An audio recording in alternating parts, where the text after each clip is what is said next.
우리 진실이를 좀 찾아줍시다. 정말 진실이한테 제대로 된 모습을 좀 찾아주는 그러한 세상이 왔으면 좋겠습니다.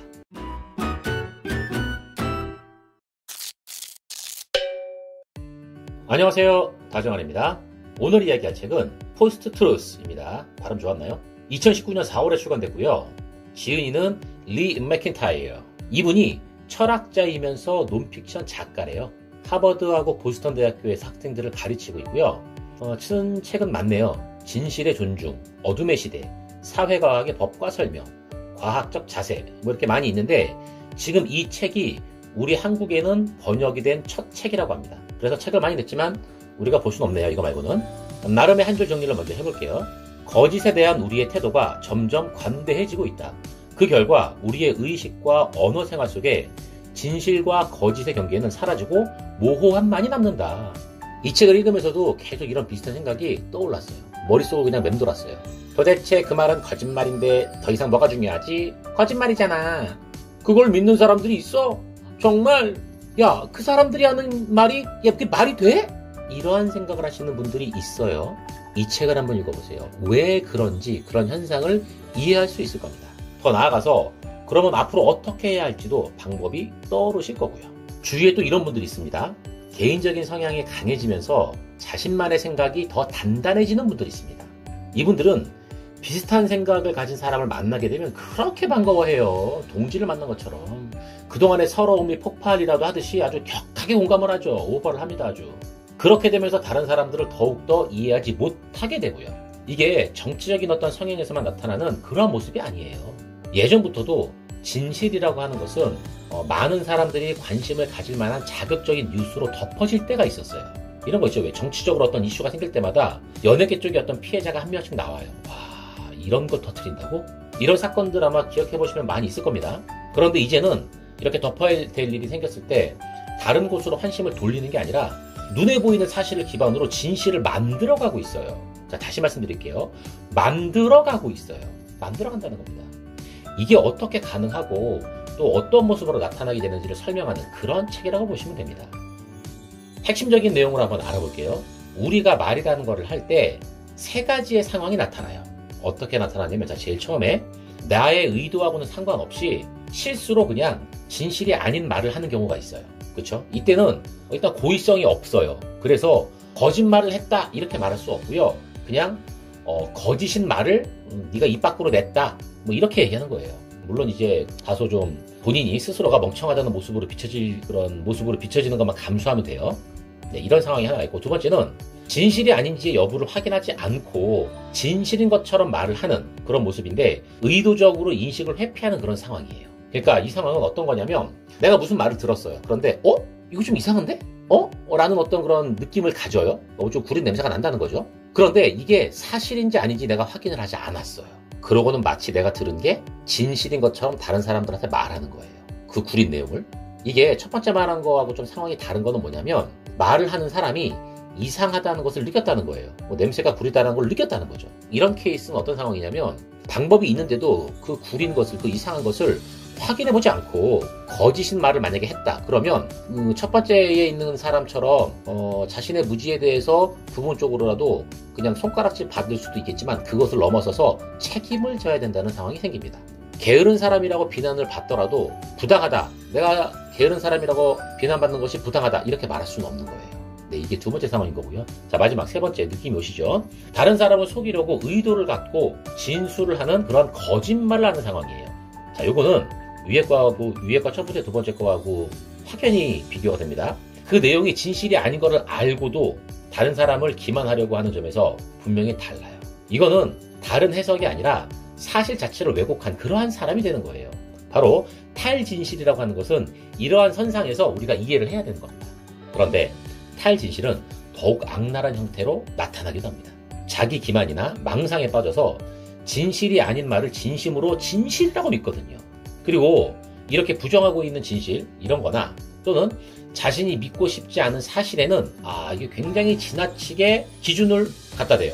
그러면서 이걸 검증해보라고 아주 그냥 너무나도 지나치게 기준을 제시하고, 반대로 자기 의견에 맞거나 자기가 믿고 있다고 하는 거나 이런 거는 덮어두고 그냥 맹신을 하는 모습을 보이죠. 어떠한 내용의 차이인지 아실 거예요. 주변을 한번 잘 살펴보세요. 이러한 성향을 가지고 이러한 행동을 보이시는 사람들이 있는지, 그리고 그거보다 더 먼저 여러분들 자신은 어떤지를 객관적으로 한번 살펴보세요. 사실 이렇게 쉽지는 않아요.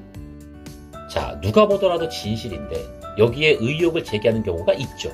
있어요. 이런 분들이 있어요. 이 경우는 과학자들의 검증 노력이 부족해서 의혹을 제기하는 것이 아니라 어떤 학계에서 내린 결론이 자신의 이념과 자신이 믿고 있는 것과 상충되기 때문에 그러는 거예요. 그냥 가끔 과학자들의 의도와 경쟁력에 의문을 제기하는 것이 자신한테 이득이 된다고 생각을 하는 사람들이 있어요. 뭐 어떤 권위에 도전하는 것, 이런 것을 아무나 할 수 있는 건 아니거든요. 그렇게 의문을 제기하는 말을 들으면 주변에서부터 좀 관심을 받잖아요. 그런 거죠. 그래서 하는 거예요. 이러한 상황을 단계적으로 이 책에서 잘 예를 들어서 설명하고 있는데, 미국에서 있었던 일 중에 담배 회사와 관련된 내용하고 석유 회사에서 있었던 내용들이 있어요. 이거를 예를 들어서 설명을 했는데 사실 이거를 지금 제가 압축을 해드릴 수는 없어요. 왜냐하면 잘못 압축을 하면 오해가 생길 수 있거든요. 그리고 직접 읽어보시면 많은 걸 느낄 수 있을 겁니다. 이 부분은 정말로 직접 한번 찬찬히 한번 읽어보세요. 아주 흐름대로 잘 설명이 되어 있습니다. 이러한 탈진실의 뿌리에는 인지평양이라는 게 있어요. 이제부터 좀 어려운 단어가 나오죠. 한번 천천히 한번 들어보세요. 인간이라고 하는 것은 굉장히 합리적인 동물 같지만 사실은 합리적인 동물이 아니에요. 인간 심리학의 핵심이라는 건 뭐냐면 심리적 불편함을 피하려고 애쓴다는 거가 핵심입니다. 즉 자기 자신을 방어하기 위한 본능이 있다는 겁니다. 이러한 모습에 많은 영향을 미치는 몇 가지를 소개할 테니까 잘 한번 봐주세요. 먼저 인지부조화. 이거 뭐냐면 자신의 태도와 행동이 서로 모순이 돼서 양립할 수 없다고 느끼는 그런 상태예요. 이런 상태를 느끼면 스스로가 굉장히 딜레마에 빠진대요. 그래서 그걸 해소하기 위해서 자신의 일이 가치 있는 일이라고 생각을 바꾸는 그러한 모습이 나타나게 된다는 겁니다. 네, 이게 인지부조화예요. 두 번째는 집단동조 이론이라는 게 있습니다. 어떤 익명의 집단에게서 압력을 내가 받고 있고 그 받은 것으로 인해서 자신의 생각에게도 영향을 미친다는 그런 이론이에요.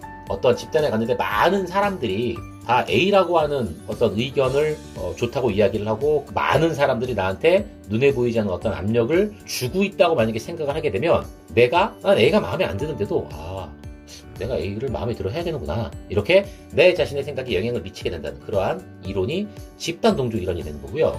다음으로는 확증 편향 이론이라는 게 있어요. 발음이 이렇게 어려워. 확증 편향 이론이라는 건 뭐냐면 원래 자신이 가지고 있었던 생각이나 신념 이거를 계속 맞다라고 확인을 하려고 하는 그런 경향이랍니다. 이런 사람들한테는 내 생각에 맞는 것만 보이게 되고요. 무엇을 보더라도 자기의 생각을 계속 맞다라고 동조를 하는 그러한 모습으로 나온답니다. 다음 거는 좀 여러분들 격하게 공감하실 것 같은데 출처 기억 상실이라는 겁니다. 이거는 단어만 들어도 아시겠죠. 내가 어떠한 정보를 습득하면 기억은 하는데 이게 믿을 만한 출처의 정보인지는 그것까지는 기억을 하지 못하는 거예요. 그러니까 내가 어디서 들었는데 내가 어디서 봤는데 이렇게밖에 얘기를 못해요. 출처 기억 상실. 자, 다음 반복 효과라는 게 있어요. 어떠한 메시지가 여러 번 반복될수록 그 메시지를 믿게 될 가능성이 굉장히 높아지는 현상입니다. 주입식 교육하고는 좀 다르긴 하지만 그렇게 볼 수도 있나요? 네, 아무튼 다음 마지막인데 의도적 합리화라고 하는 현상이 있어요. 우리가 진실이라고 믿고 싶은 사실이 실제로 진실을 인식하는 과정에 영향을 미치는 현상이에요. 그러니까 내가 진실이라고 믿고 싶은 사실이 있으면 그것을 내가 이게 진짜 진실인가? 라고 내가 찬찬히 따져보고 객관적으로 따져본다고 하지만 이미 내가 그것이 사실이라고 그 과정상에서 다 영향을 받고 있다는 얘기죠. 의도적인 합리화. 내가 의도적으로 합리화를 시킨다는 거예요. 자, 몇 가지 알아봤는데 여기에서 인지부조화라는 거하고 발음이 어려운 확증 편향이라고 하는 것의 이면에는 뭐가 있냐면 의도적인 합리화가 작동하고 있다고 이 지은이가 설명을 하고 있습니다. 좀 어렵죠. 본인의 어떤 그런 전문 지식이다 보니까 뭐 여러 가지 말을 많이 했는데 아무튼 좀 어렵죠. 결론적으로 이러한 인간의 심리학적인 요소들이 여러 가지가 복합적으로 작동을 해서 자기 자신이 스스로 멍청하다는 것을 제대로 알지 못한다는 거예요. 알아차릴 능력조차도 부족하다는 거고요. 남을 속이려는 게 아니라 자기 기만의 형태로 나타난다는 겁니다. 이러한 상황이 이 책 제목의 탈진실하고 연관이 굉장히 있다는 겁니다. 인지적 편향 현상이에요. 이게 기억해주세요. 인지평양 현상. 탈진실 얘기를 할 때 사실 미디어 얘기를 안 할 수가 없어요. 자, 먼저 미디어 얘기를 하려면 전통적인 미디어가 쇠퇴했다는 말을 먼저 해야 됩니다. 네, 전통적인 미디어가 쇠퇴했어요. 우리는 번번이 최신 기사에만 굉장히 집착을 해요. 우리는 이 이야기를 조금 더 확장해가지고 진실과 거짓을 가려내가는 방향으로 나아가야 되는데 이렇게 이야기를 확장하는 데는 실패하고 말았어요. 그러다 보니까 진실인지 거짓인지 이것 자체에는 관심이 없어지고요. 그리고 정치꾼들은 미디어를 이용을 하고요. 또 미디어 자체는 시청자들을 오도하고 있다는 이런 현상입니다. 왜냐하면 미디어는 진실 이것보다는 논란을 더 좋아하기 때문이라는 겁니다. 왜? 논란이 많아야 클릭을 많이 할 것이고 그렇게 클릭을 많이 해야 돈이 들어오죠. 수입이 많이 나거든요. 여기에서 좀 이상한 현상이 나타납니다. 정보 편향 현상인 겁니다. 기자들이 정보를 수집하고 뉴스를 보도하는 방식 자체가 때로는 전달해야 할 진실을 왜곡하는 결과로 나오기도 하거든요. 그 현상이 바로 정보 편향이라고 해요. 왜 그럴까요? 객관성, 공정성, 정확성, 중립성이라고 하는 저널리즘의 가치에 고착하는 것이 어째서 진실로부터 멀어지는 그러한 지금 현상이 나왔을까요? 이게 정말 중요한 얘기예요. 그 중에 하나로 설명하고 있는 게 뭐냐면 균형 잡힌 보도를 해야 한다라는 그러한 압력이 영향을 미친 겁니다. 그러한 압력에 굴복한 그런 언론이 반대편 의견의 정보마저 받아들였기 때문이에요. 정말 이제 고려해볼 가치도 없는 반대편의 의견을 무시하지 않고 그냥 받아들인 겁니다. 결국엔 균형 잡힌 중립성보다 사실 확인이 우선시 돼야 되는데 그렇지 못하고 있어요. 이런 현상을 알고 계신다면 왜 그러한 현상이 일어나는지 이해를 할 수 있을 겁니다. 제가 조금만 더 이 부분을 쉽게 한번 설명해 볼게요. 제가 뉴스에서 본 기억이 나는데 대형마트 한쪽 구석에서 엄마가 어린 자녀를 데리고 소변을 보게 했다라는 그런 기사가 뉴스에 나온 적이 있어요. 자, 우리가 통상적으로 생각을 해보면 이건 정상적인 모습은 아니에요. 그렇죠? 정상적인 모습은 아니죠. 아무리 급했어도. 네, 그런데 다른 한쪽에서는 오죽했으면 그렇겠냐라는 말을 하는 목소리도 있어요. 그렇게 많지는 않겠지만 이게 뭐 몇 대 몇이다라고 말할 수는 없겠지만 대다수의 사람들은 좀 그러면 안 된다라는 이야기를 하고 정말 소수의 목소리에서는 오죽하면 그랬겠느냐라는 말을 했다는 거죠. 그럼 언론에서는 어떻게 하냐면 오죽하면 그랬겠느냐 이러한 목소리하고 일반적으로 그러면 안 된다 이 목소리를 50대 50으로 내보내요. 자, 이거 좀 오해하지 마세요, 여러분. 제가 그냥 예시를 만들어낸 거예요. 이거 뭐 제가 적당한 예시가 떠오르지 않아서 그러는 건데 적당한 예시가 아니라고 할지라도 여러분들이 제가 어떠한 의미로 얘기하는지 이해하실 거라고 생각합니다. 이렇게 정말로 고려해볼 가치도 없는 반대편의 의견을 굉장히 비중 있게 다루는 모습, 이런 모습들이 정말 많이 보였단 말이죠. 이것이 균형 잡힌 보도를 해야 한다는 압력에 굴복한 거예요, 언론이. 정말이지 고려해볼 가치도 없는 이야기인데 그 반대편의 의견을 무시하지 않고 그냥 받아들이기 때문에 그렇기 때문에 정보 편향이라고 하는 현상이 나오게 된다라는 모습으로 여러분들이 좀 이해할 수 있을 것 같습니다. 그렇기 때문에 이 저널리즘이 진실로부터 조금 멀어지는 그러한 결과가 나오지 않았나 그런 생각을 제가 한 게 아니고 이 책에서 그렇게 얘기를 하고 있다는 거예요. 또 다른 하나는 소셜미디어하고 가짜뉴스의 범람 이 관계를 이야기하고 있습니다. 우리가 예전에 보던 신문, 그렇죠? 지하철에서 보던 신문, 집에서 배달시켜서 보던 신문, 이 신문은 우리가 돈을 주고 구매를 했어요. 근데 지금은 어때요? 인터넷, 스마트폰 이런 것들의 등장으로 인해서 뉴스를 접하기가 굉장히 쉬워졌죠. 사실 쉬워졌다기보다는 돈이 안 들어요. 그렇게 되면서 뉴스를 보는 우리들은 이미 게을러졌습니다. 이 기사가, 이 내용이 정말로 진짜 정보인지 이런 걸 확인하지 않아요. 게다가 어떤 특권의식에 사로잡힌 어떤 그런 사람들은 비판적 사고 능력이 굉장히 감퇴가 됐습니다. 가짜뉴스요? 단지 거짓을 보도한다. 이렇게 생각하면 안 되고요. 속고 속지 않고의 문제가 아니란 거예요. 의도적으로 특정 목적을 가지고 꾸며낸 뉴스, 이거라는 거예요. 이게 가짜뉴스라는 게. 그래서 정말로 위험한 거예요. 그 안에 있는 그 숨겨진 의도를 정말 잘 파악해야 됩니다. 책에서 소개하는 내용이지만 좀 예전 내용이에요. 트럼프와 힐러리 그 두 양반의 대선 상황을 좀 살펴보면 힐러리한테 우호적인 기사보다 트럼프의 우호적이면서 힐러리의 부정적인 기사가 훨씬 더 많았어요. 이상하지 않나요? 기사가 더 많다는 건 더 많이 조회가 됐다는 걸 뜻하는 겁니다. 자, 그럼 신문사들은, 언론사들은 어디에 집중을 할까요? 어떠한 기사를 더 많이 쓰려고 할까요? 클릭을 많이 할수록 수입이 많아지는 구조예요. 이런 구조에서 어떻게 할까요? 그리고 유튜버들도 어떠한 종류의 내용의 영상을 더 많이 올려야 될까요? 그렇게 노출이 많이 된 기사와 영상들이 사람들한테 파고 들어갔습니다. 트럼프한테 우호적이면서 힐러리한테 부정적인 그러한 내용의 기사가 더 사람들을 자극했다는 거죠. 근데 이거는 반증인 것 같아요, 제가 보기엔. 힐러리가 좀 우호적이지 않나? 그런데 잠깐만, 힐러리한테 부정적이라고? 게다가 트럼프한테 부정적이어야 되는데 트럼프한테는 우호적이라고? 야, 이거 기사 재밌겠는데? 라고 하면서 사람들이 더 많이 찾아본다는 거죠. 그런 모습이 이 책에서 잘 설명한 그런 내용, 그런 예시입니다. 프로파간다라는 거의 목적은 다른 게 아니에요. 자신의 말이 옳다고 확정시켜주는 거, 그것이 아니라 자신의 권위가 진실보다 위에 있다고 선언하는 겁니다. 이거 굉장히 위험한 거예요. 강력한 정치 지도자는 현실마저 거역할 수 있는 것이라고 할 수 있는 겁니다. 자, 트럼프는 또 이런 말을 했습니다. 내가 한 말이 진실이라고 믿었더니 야, 정말로 진실이 되었어. 이런 말을 했습니다. 본인도 알아요. 진실이 아니었다는 걸 알아요. 근데 진실이라고 내가 믿고 나니까 믿고 나서 그렇게 행동을 했더니 정말로 그 내용이 진실이 되었더라. 이거 소름 돋지 않나요, 여러분? 무서운 거예요, 진짜. 어차피 진실이 온갖 잡동사니 헛소리 밑에 파묻혀 있는데 굳이 진실이라는 거를 검열할 필요가 있을까요? 정확하게 이 지점이 탈진실 현상의 핵심입니다. 진실보다 감정이 더 중요하게 여겨지는 상황. 무엇이 진실이고 거짓인지 분간하지 못하는 상황. 이 책의 핵심 내용이고 정말로 이 책을 읽는 사람들한테 설명하고 싶은 그러한 말입니다. 그래서 가짜뉴스에 맞서려고 한다면 시스템적인 문제를 인식하고 해당 문제가 어떤 식으로 이용될 수 있는지 이해를 해야 되고요. 비판적 사고 능력을 향상시키기 위해서 우리가 노력을 해야 됩니다. 여러분들, 나는 그러지 않아. 이렇게 자만하지 마세요. 우리는 비판적 사고 능력이 얼마나 되는지 몰라요. 왜? 다 인간이잖아요. 우리 모두가 다.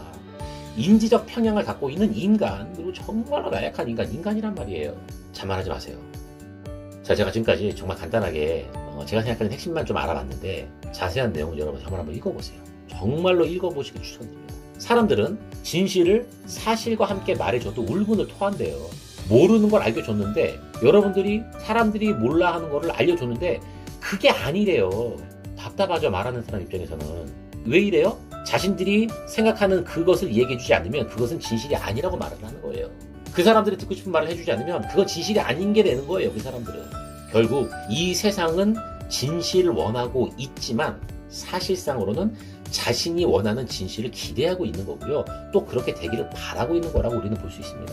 자, 신념과 이념과 의지에 의해서 만들어지는 진실. 진실이 아닌 다른 적절한 이름이라도 붙여줘야 될 것 같습니다. 이제는 제가 알고 있는 진실이라는 단어가 불쌍해 보여요. 우리 진실이를 좀 찾아줍시다. 정말 진실이한테 제대로 된 모습을 좀 찾아주는 그러한 세상이 왔으면 좋겠습니다. 자, 이 책은 여기까지 할게요. 여러분들의 다양한 생각과 의견을 댓글로 남겨주시고요. 좋아요, 구독도 부탁드리겠습니다. 지금까지 다정한이었습니다. 감사합니다.